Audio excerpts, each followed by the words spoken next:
Hello, and welcome back to the Garden of Grace devotion.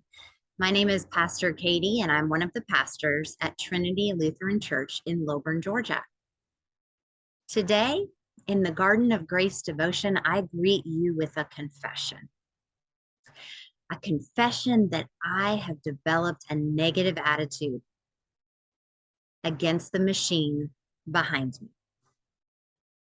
Yes, today in the Garden of Grace devotion, I begin with a confession to you that I have developed a bad attitude that has fueled a negative working relationship with the copy machine in the church office.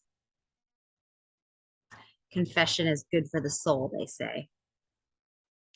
It was several months ago when this copier and I first met. At first, I greeted this new machine with curiosity and joy. That was, of course, before I started trying to use it. It was then that I discovered that I had some learning to do about this new machine. It wasn't the same as the old one. It had different buttons and different doors. I had some learning to do. So I did. I learned about the new copier. And the copier and I were doing just fine. That is, until it started refusing to work in the way that I wanted it to a few times. For example, I asked for a double-sided document. It gave me single. I wanted 20 copies.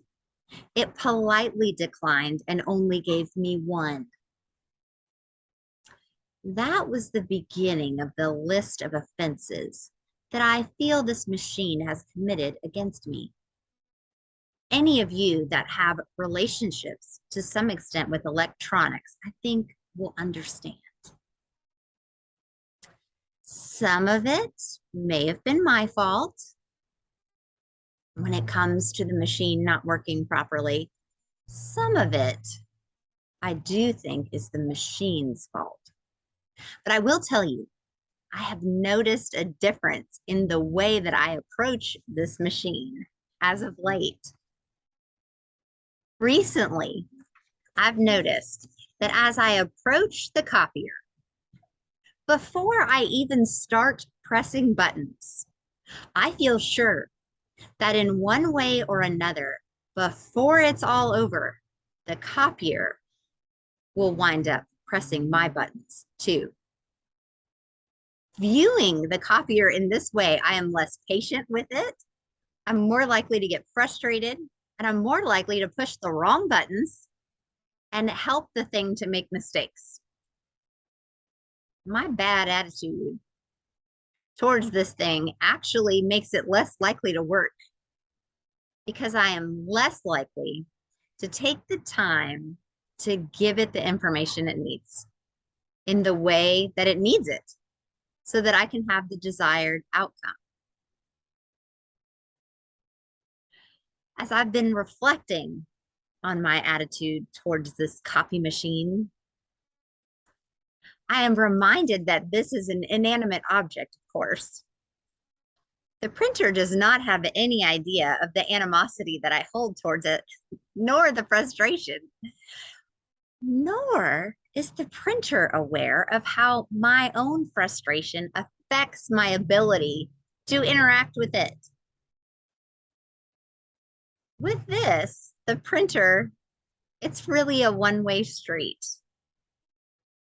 As I've been thinking about this, though, about how my frustration with this machine affects my ability to get it to work well, I've been thinking about human relationships, about my interactions with others.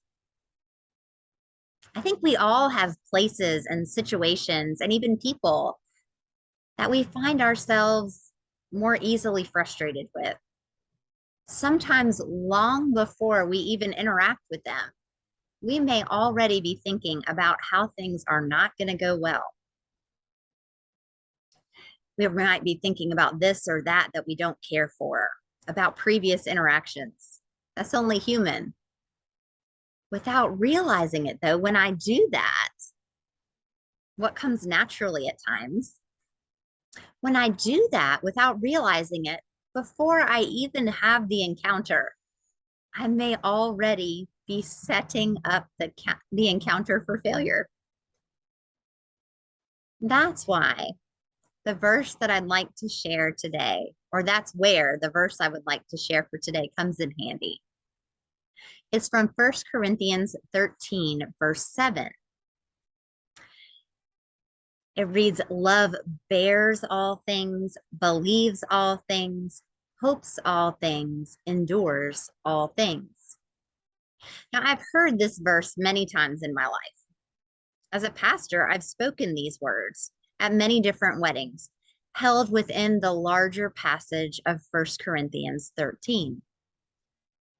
It wasn't until today, though, that I paid much attention to what the phrase love believes all things means. You ever thought much about that? About what that verse means? Love believes all things. Leon Morris in the Tyndale New Testament commentaries writes, believes all things means to see the best in others. It doesn't mean that love is gullible, but that it does not think the worst automatically. It retains its faith. Love is not deceived, but it is always ready to give the benefit of the doubt. He continues on, living in this way means that when we hear something negative about someone or something, or we're curious about someone's motives for doing something, we are invited to stop before we judge and give them the benefit of the doubt.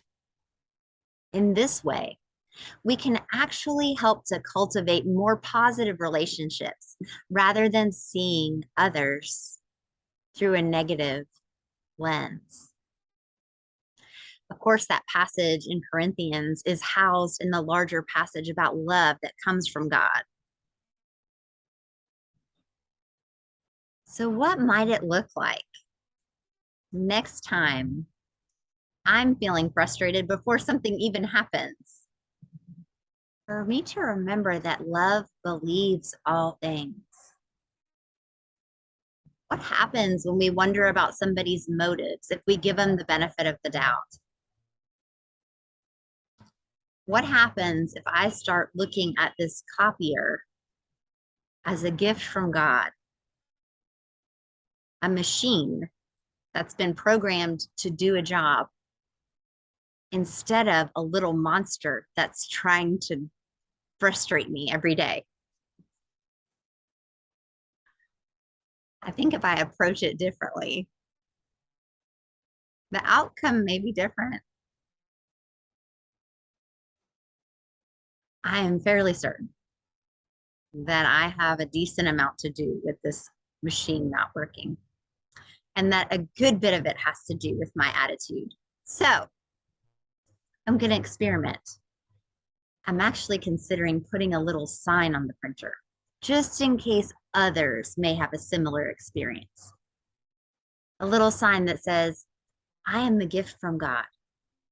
I am not perfect, but I am a machine designed to print things. What if we looked at others in similar ways?